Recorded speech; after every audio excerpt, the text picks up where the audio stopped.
Hello everybody, it's Newton here and myself, Paul Beckwith, and in this video I want to talk about some recent research which is confirming the obvious, I would say. We know that with warming, with accelerated warming of the atmosphere and oceans, we've destabilized the climate system. And in particular, with warming sea surface temperatures above 26.5 degrees Celsius, you get an acceleration in the energy that feeds into tropical cyclones called typhoons in some parts of the world and hurricanes in the Atlantic basin. So not only are we getting sea surface temperatures increasing, but we're also getting another factor which is leading to many of these larger hurricanes, especially in the western Pacific Ocean and in the North Atlantic basin, and that's wind shear. So you can calculate wind shear as being the difference between the wind direction. The wind is different directions at different altitudes. And when the wind shear is very high and the wind is in different directions at different altitudes, this is very detrimental to the development of the tropical cyclone, the hurricane, or the typhoon. Basically, the winds at altitude, close to where the jet stream is, say 200 millibar pressure, they shear off the top of these storms and they don't let them be organized. They break up the cohesiveness of the storm, the organization of it, so they weaken the storm. So what we're seeing is that around the oceans, specifically in the North Atlantic and the Western Pacific, we're seeing a reduction of wind shear as the warming proceeds.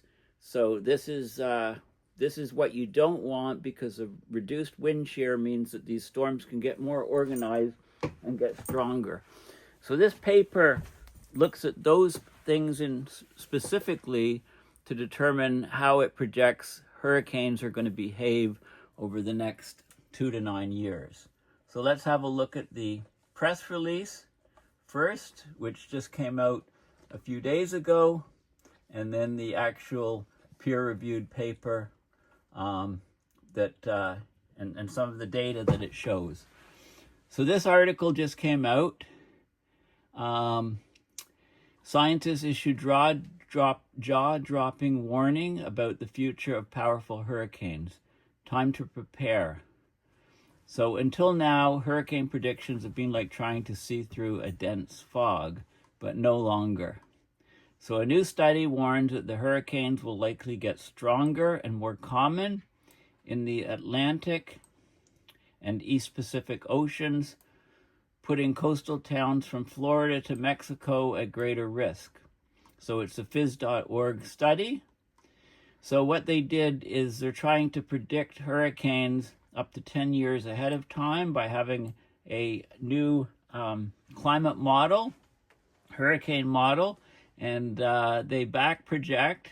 So they look at what happened. They run the model backwards and they look at what happened in the past, and they find and they tweak the model until they get really good agreement with what happened in the past, and they run it forward and give you a 10-year prediction, 2 to 9 years. So it's software from the UK Met Office, Meteorological or Weather Office, and it indicates that the rates of tropical cyclones, hurricanes, and tropical storms that are below hurricane levels of strength are likely to double from their 1970 levels. They projected significant increases of such storms in the East Pacific through 2030, and also, though at a less dramatic spike, roughly by a third. Okay, the storms punch, how many form, how strong they get, and how long they last. These are all important factors for humanity. That's separately projected to pack twice the power it did than in the 1970s for the North Atlantic region. So we're talking about something called ACE, accumulated cyclone energy, and I'll talk about that when I talk about the paper. Okay, so hurricane activity is set to increase through 2030. So it says it gives everyone more time to prepare and protect themselves. But people generally don't think that far ahead, and a few days before the storm's coming, they think, gee, I better do something, right? So that doesn't have to be the way humans behave. The expected rise in hurricane activity, it stems from two main factors, which I'd mentioned in the intro. The warming ocean surfaces, higher sea surface temperatures, they provide more energy for storms. Anything over 26.5 Celsius and the storm amplifies. The changing wind patterns are also creating better conditions for the hurricanes to develop, and how they're changing mostly is that the change in direction of winds with altitude is the wind shear, and that's lessening, so the storms can be more organized and developed and stronger. So people living along coastal areas, there's growing threat to their homes, infrastructure, and safety in the coming years. Okay, so they're looking up to a decade ahead, and people can expect it and take action. It's kind of like a wake-up call. So communities can strengthen buildings, update evacuation plans, improve storm drainage of water, prepare their home by installing storm shutters, reinforcing the roof, hurricane straps to keep the roof on, creating a raised foundation to get off the floodplain, keeping emergency supplies ready like water, non-perishable food, backup power, planting native trees and shrubs around the property to absorb floodwaters, reduce soil erosion, local infrastructure improvements like seawalls, drainage systems, natural buffer zones can protect coastlines during extreme weather. So there's all of those factors that it recommends. So let's have a look at the phys.org news release. These are some of the predictions here. This is how well the model predicts increase of temperatures, for example. It's pretty good on the whole planet. I mean, you can't tell a lot. It's all bright red here, but this is the sort of the error, if you like. This is the difference between the model predictions and what we've seen so far in terms of temperature, in terms of wind shear, and they don't really explain what these curves are, but they're in the paper. Oh, this is the velocity in the U direction, so zonal direction. This is a wind shear. It's the wind speed at 200 millibar where the jet streams are, minus the wind speed at 850 millibar, which is about 1.5 kilometers above the surface. I think these are for a couple different temperature increases. So hurricanes are likely to become more frequent and more intense in both the Atlantic and Eastern Pacific Oceans over the next decade. A new study has shown, spelling increased danger to coastal communities across North and Central America. I think I misspoke earlier. I said West Pacific. It's the Eastern Pacific, but it's also in the Atlantic Basin. So a British study, University of Reading, using a UK Met Office forecasting software, predicting hurricane patterns up to 10 years in advance. They predicted that over the next decade, projected tropical cyclone numbers in the Atlantic Basin could more than double compared to 1970s levels. East Pacific activity could increase by, 33%, by about a third. The total energy of these storms, which combines their frequency, how often they occur, the strength of each storm, and the duration, right? You accumulate it, you sum it all up, that increases dramatically. That's the accumulated cyclone energy, or ACE, and that could rise to twice the levels in the 1970s. So until now, hurricane predictions have been like trying to see through a dense fog, as we could only make out what was directly ahead of us. Better forecasting clears that fog away, revealing patterns into the future, and that should give coastal communities precious time to prepare. So hurricane activity is going to likely increase according to the model through to 2030. Okay, so the study was just published in a peer-reviewed paper. It uses a Met Office software, climate prediction software, and a tracking algorithm to forecast future hurricane patterns. So this is a marked advance in hurricane prediction. It tracks individual storms within the model simulations rather than relying on things like sea level pressure and sea surface temperature, so proxies for the storms.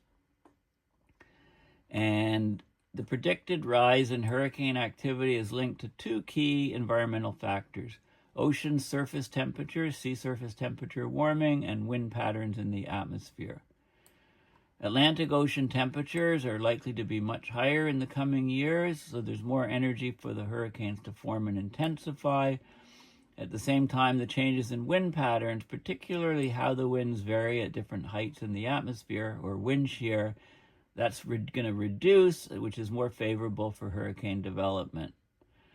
Okay, so these are both from natural climate variations and longer-term climate trends. The natural climate variations, things like ENSO, etc. Okay, so this is an open source paper, so let's go directly to the paper. So this is the title: High Prediction Skill of Decadal Tropical Cyclone Variability in the North Atlantic and East Pacific in the Met Office. So this is the program is DPRESS-SYS4, which stands for Decadal Prediction System version 4.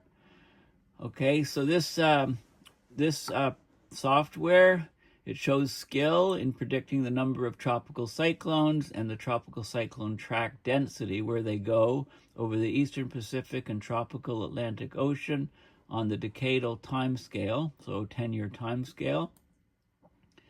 There's something called the anomaly correlation coefficient, which relates the skill of the model to what's happening.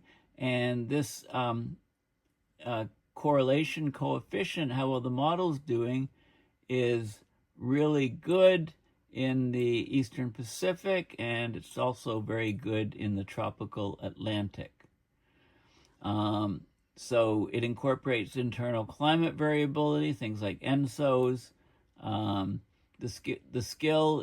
The better skill is due to the model's ability to predict the temporal evolution of surface temperature and vertical wind shear over the Eastern Pacific and tropical Atlantic. And those are the two factors that are key to for whether cyclones occur or not. Warmer ocean temperatures, more triggering, more cyclones developing. Lower vertical wind shear, meaning the storms get their act together and they're not broken up by winds at different directions with altitude by wind shear. So they maintain their shape and form as they propagate, as they move. And so they're still sucking up energy from the ocean so they can get stronger and stronger. So the model is showing that we're going to get a large increase in the number of tropical cyclones over the Eastern Pacific and the tropical Atlantic in the next decade. So from 2023 to 2030, it says. We're already in 2025. So we could have very high economic losses from these storms.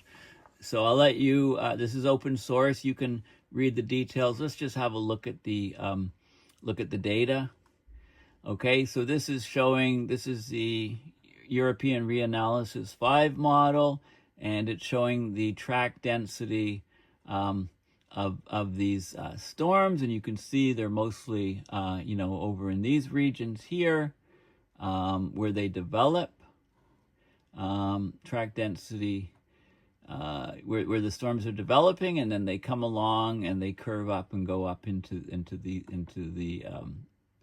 these regions, or come up here, go through the Caribbean. This is the observations. This is the model, and you can take the model minus the observations, and you can see where it's basically. This is where the high regions are expected and low regions. And then this is the variance or change. This is the model, the This is sort of the correlation of the model with the results again, and where the storms are generated. So the red areas, we get a lot of storm generation in this region, over here in these red regions, high storm generation. Blue, not so much. And this is where the storms are tracking. High, a lot in this basin, and a lot here as well. So Eastern Pacific and North Atlantic. You can see this is the lead time. Well, the lead time in years. 1 year, 2 to 4 years, 2 to 9 years, etc. So you can see the correlation coefficients between what we've seen. This is the Eastern Pacific and the Atlantic region, where the storms are basically generated. So they look at the statistics, and they compare the model to what actually has happened. And this is, so temperature, it's very accurate with sea surface temperature. It's, this is the scatter with the shear. So they go through the statistics and so on. These are the key things. This is the NB. This is a prediction of the overall number of tropical cyclone genesis in the Eastern Pacific and tropical Atlantic. Okay, so you can see the data, the ERA5 data observations is the black line. The model predictions are the blue line and the red lines. Blue being hindcast, red being forecast from the model. And so what you can see is there's more and more of these storms over time, right? There's a lot of variation from year to year, but if you take the mean of all of the data, you get these curves here. So the actual observations from the European reanalysis, the ERE5 is the black line. This is in the East Pacific and the tropical Atlantic. And then the model in hindcast, the model in forecast, you can see an increase. So there's good correlation here, not so great here. And then this is projecting forward using some more statistical analysis, and you get better agreement with the updated analysis. You get actually 0.93. You get much better correlation here with the model. The latest version, these were some previous versions of the model, I think, not so good. Now they're much better. You can see that they track the data from the model, tracks very closely, and it shows a big uptick over the next decade or so. And same thing here. This is East Pacific, 0.93 correlation coefficient, very high, bit lower for the Atlantic, but still quite high, 0.84. And you can see the rise here of these storms. So we're going to get more and more of these storms. This is the accumulated cyclone energy, which, for the East Pacific, so 0.72 is the correlation, 0.81 correlation coefficient between the curves. For the tropical Atlantic, a bit higher. So the accumulated energy, cyclone energy, is going up. No surprise with higher sea surface temperatures. No surprise with reduced wind shear. Those things are the key factors explaining what's happening. Okay, this is for, A is the East Pacific, B is the tropical Atlantic, C is the North Atlantic. So the North Atlantic, less correlation than the tropical Atlantic and the East Pacific, right? So anyway, this is how you calculate cyclone intensity, accumulated cyclone energy. It uses a 10-meter maximum wind speed for each region. It sums it all up in the X direction, with I and J. Overall tracks is I. Track points is J. So it basically sums up the energy of the cyclone as it moves along. So you get the total accumulated energy. It's in 10 to the 4th square knots. 1 knot is about 0.5 meters a second, nautical mile per second. Not the 1 knot, nautical mile, right? 0.5 meters per second. And yeah, and then they talk about some of the, skill and the code and, the references, etc. Okay, so this is a key finding. Basically, if you're on the coastline in the Atlantic basin, and you get hurricanes, then you can expect much stronger hurricanes and more of them over the next decade. Same thing if you're in the on the coastline to the Eastern Pacific.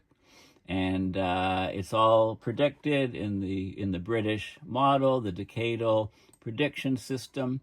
And in a nutshell, they ran the model backwards and tweaked it to get the best correlation to the data from the European reanalysis, the ERA5, most recent European reanalysis data set.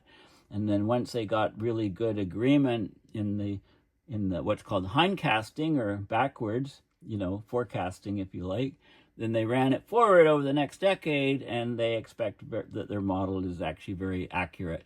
And it's showing, intuitively, we would expect a lot more powerful storms with much warmer ocean temperatures.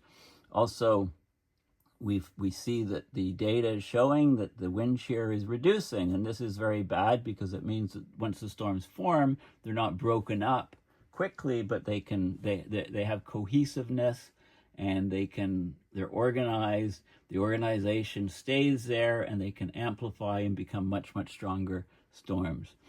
So thank you for listening. Please consider going to my website, paulbeckwith.net, and donating to PayPal to support my research and videos. Or if you want to get some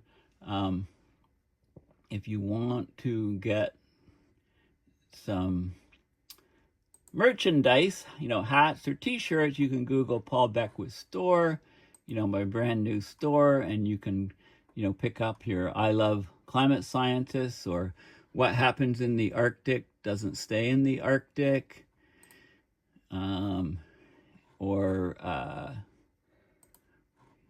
like Weather, Wilding, Weirding, and Whiplashing. Wilding, Weirding. You can recognize all these slogans. I really like, I like them all, but All Hell is Breaking Loose, Climate Mayhem. Remember, these are in Canadian dollars, so depending on the exchange rate, it's pretty good. You can ignore climate change, but it won't ignore you.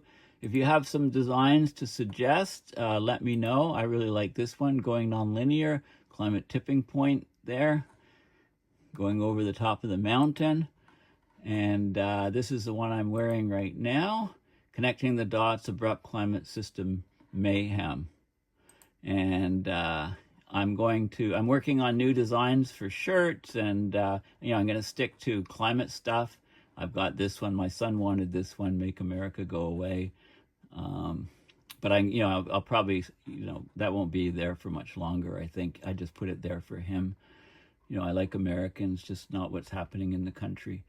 The Great Wall of Canada, this is an interesting one, the ice wall in Canada. So anyway, what I'm missing is the Climate Casino. I got to get that, and there's a bunch of other designs. So anyway, thanks for listening. This just gives you another option if you want to get some merchandise.